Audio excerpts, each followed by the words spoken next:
What's up, everybody? Welcome back to another episode of Rob the Builder. My first video, what I have planned is a what's in my tool belt. I'd like to start from the beginning. I know most of you are going to be like, oh geez, Robbie, I want a big old video on a radius and you know, all the fun, cool stuff to do. But I want to start from the beginning, help that guy out that is just starting. So if you're a little bit more advanced, skip forward to these next videos that I will be uploading shortly. Once again, this is going to be a what's in the tool bag. What's expected to be in your tool bag for your daily job to be done correctly. Alright, first off, let me say this. A lot of guys use different things to what they're doing in different ways. Nothing that I'm saying is definite. It's not perfect. It's just my way, my opinion. What I feel somebody should have their first day on the commercial construction site. Now with that said, here's the tool bags. First thing that I suggest you do, buy you a set of tool bags that have the shoulder straps. It takes all that weight, it distributes it to your shoulders. Me, once again, this is my opinion, it doesn't hurt my hips. My hips don't hurt at night. Now let's talk about what I have in the tool bag.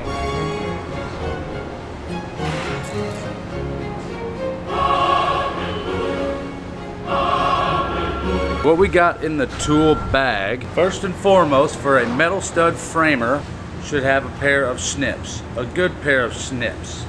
Now I recommend either Midwest or Lennox. I did a lot of metal work when I was a roofer. Did a lot of fascia, stuff like that, where you know you were cutting a lot of metal all day. These Lennox, you could get them at Lowe's. They're not very expensive. Next tool we got, we call these torpedo level. I don't know why they call it a torpedo level, but that's what it's called. It's a tiny little level. And you use this for headers that you build around ducts and stuff like that. You don't use it to square out your door.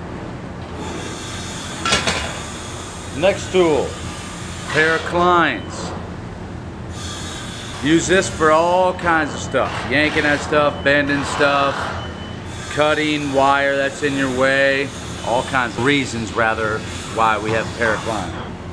Pry bar, for obvious reasons. You know, jack up the board. All kinds of reasons once again. I have a screwdriver that has Phillips flathead. That's P2. Phillips flathead P3. Once again, this is not a mandatory thing. This is just something that I like to have. I feel I have a more diverse screwdriver than just, you know, one tip, right? I got 4 different screwdrivers in one. So I recommend that. And the main reason that you need this in your bag is to change out your blades on your knife. Which leads to the next most important thing to have as a carpenter. Now, a lot of the times you're either going to be doing framing or drywalling. Them are the two main things, are hanging and framing, okay? Now, when you're hanging board, you want a good knife. And what I mean by that, you're looking at this and you're like, Robbie, that looks like a piece of crap. You've had it for 4 years, it's all tore up, the screw's been tapped and died 10 different times, it's broke down at the end here. What I mean by a good knife is this. You see how far this blade sticks out past the edge of the knife there? What that allows you to do when you're cutting board, you just score it nice and lightly, and then once you break it, it lets you get in that board nice and deep. You see that? To cut that back edge off. It makes it a lot easier opposed to this. See that? You see the comparison? How far the blade sticks out?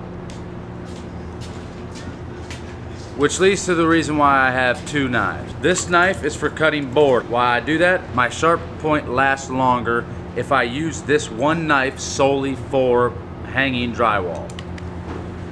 I use this knife for cutting insulation and any other thing that I may need to cut. So I'll have an insulation blade in my bag and I will have a drywall knife in my bag. Next tool is a no-brainer. You need markers and pencils.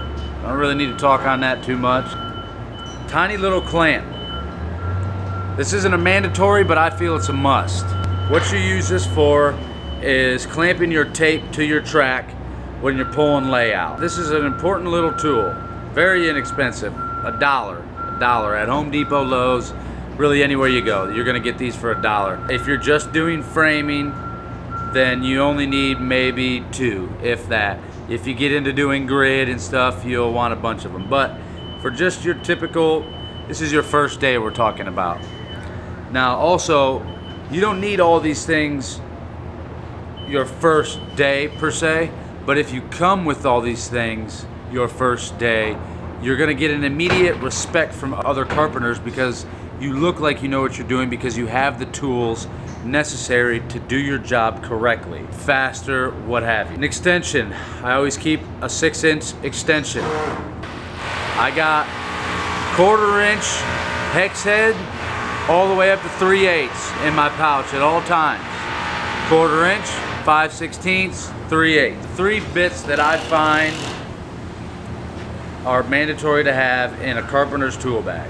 That's, you know, an added little bonus. I keep random little stuff in here. Router bits for if you're doing drywall. Always have some extra P2 tips in case you break them or they go bad, whatever. Alright guys, there was one more thing that I forgot about, and that is a square. Just need a speed square, okay? Nothing special. Here's the biggest trick. Well, I wouldn't say biggest trick, but this is a carpenter's secret. You can see a new guy a mile away for multiple reasons. If you come with this setup that I just showed you, you're not gonna look like somebody new. Oh, also, hammer. Sorry, I forgot. You're gonna want a hammer. I get the drywall hammer. So you can jack the drywall up, you can break stuff, cut stuff. It's a great hammer to have. S-Twing drywall hammer. Here's what's gonna make you look like an immediate good carpenter. This tool bag is not how it came from the store. It had a different pouch on the right side.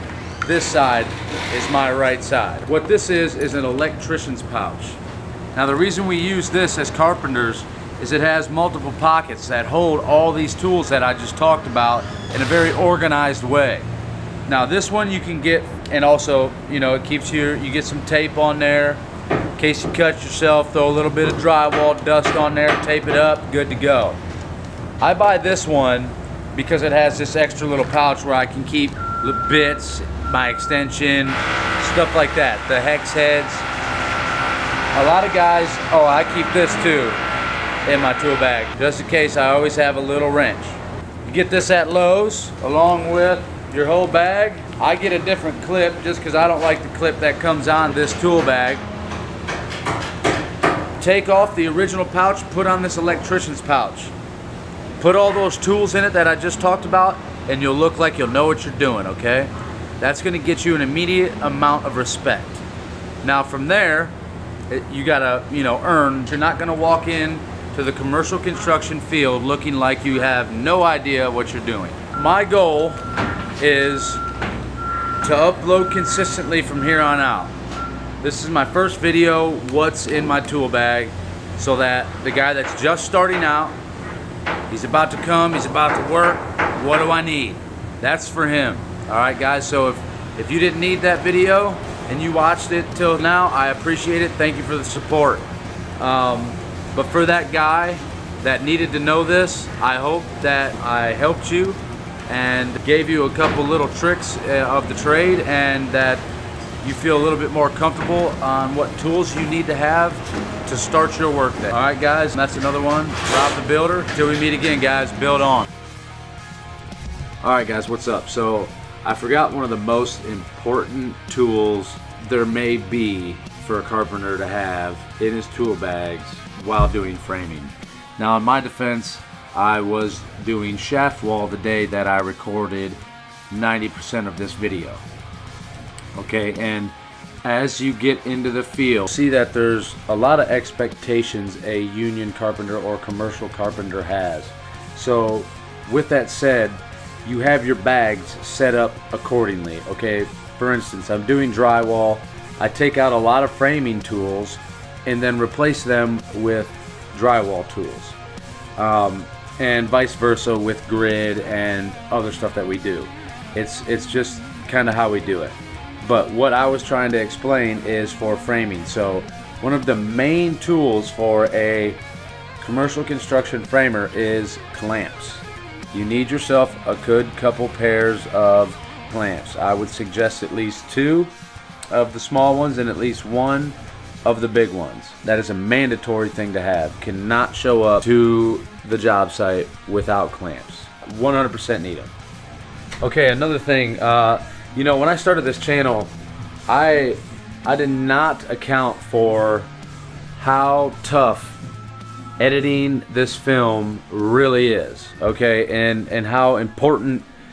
It's ridiculous. Okay, so with that said, bear with me, guys. I'm learning. I'm putting a lot of time, money, and effort into this. I'm working on it, guys. Stick with me.